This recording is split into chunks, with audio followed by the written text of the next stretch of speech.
Rencana pengerahan pasukan stabilisasi internasional, ISF, di jalur Gaza pasca gencatan senjata menemui hambatan politik besar. Perdana Menteri Israel Benyamin Netanyahu secara tegas menyatakan bahwa Israel akan menentukan dan memveto negara mana saja yang boleh bergabung dalam pasukan keamanan multinasional ini. Pernyataan ini muncul di tengah rencana negara-negara Arab dan Muslim, termasuk Indonesia, Turki, dan Mesir, untuk mengerahkan hingga 4.000 pasukan. Penegasan Netanyahu, yang menolak peran Turki, langsung menimbulkan pertanyaan besar. Apakah keikutsertaan Indonesia, yang tidak memiliki hubungan diplomatik dengan Israel, akan diblokir? Apa dasar Netanyahu melontarkan veto sepihak ini?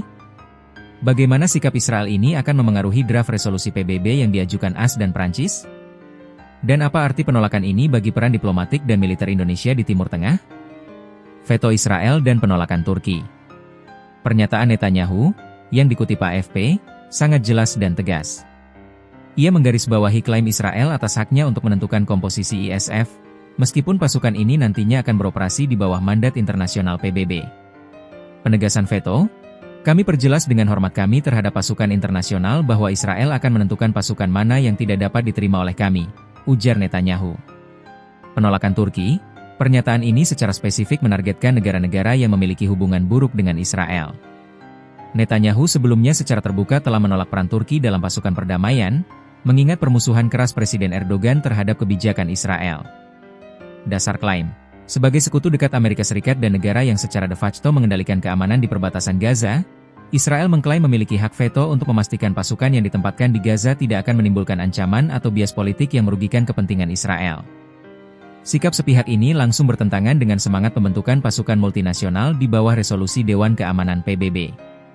Implikasi terhadap keikutsertaan Indonesia.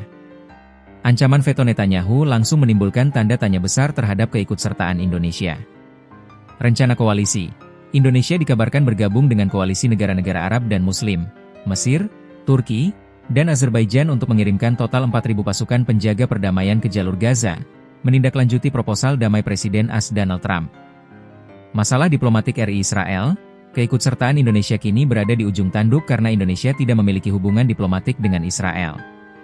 Riwayat penolakan atlet Israel, Indonesia juga memiliki riwayat menolak keikutsertaan atlet Israel di ajang olahraga dunia, seperti Piala Dunia U20 tahun 2023 dan Kejuaraan Dunia Senam Artistik 2025, yang berujung pada pencabutan status tuan rumah. Potensi blokir. Jika Israel bersikeras menggunakan kriteria, dapat diterima, berdasarkan hubungan diplomatik atau sikap politik, keikutsertaan Indonesia sangat mungkin diblokir oleh Netanyahu. Hal ini akan membatasi peran Indonesia dalam menstabilkan kawasan, meskipun Indonesia memiliki kapasitas militer untuk misi perdamaian. Keputusan Israel ini menguji peran Indonesia sebagai negara dengan populasi Muslim terbesar yang ingin memainkan peran aktif dalam solusi konflik Palestina. Diplomasi PBB dan rencana perdamaian Trump.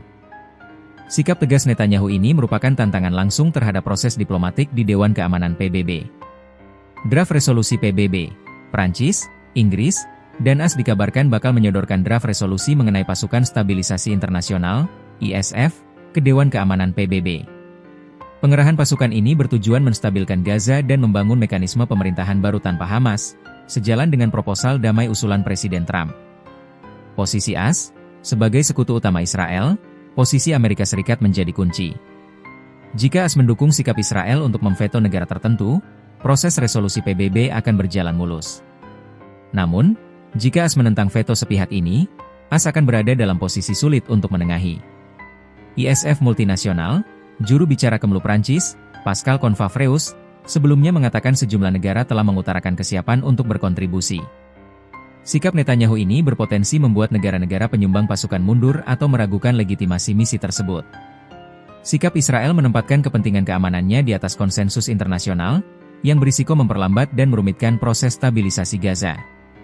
Pernyataan Perdana Menteri Netanyahu yang akan memveto negara penyumbang pasukan perdamaian Gaza adalah langkah geopolitik yang bertujuan untuk memastikan ISF tidak akan menjadi ancaman bagi Israel. Langkah ini secara langsung menargetkan negara-negara seperti Turki dan, secara implisit, Indonesia. Bagi Indonesia, ini adalah momen penting. Jika keikutsertaan Indonesia diblokir, pemerintah mungkin perlu mempertimbangkan dua opsi. 1. Mencari saluran diplomatik melalui sekutu Israel, terutama Mesir, untuk menegaskan bahwa pasukan RI akan bertindak netral di bawah mandat PBB.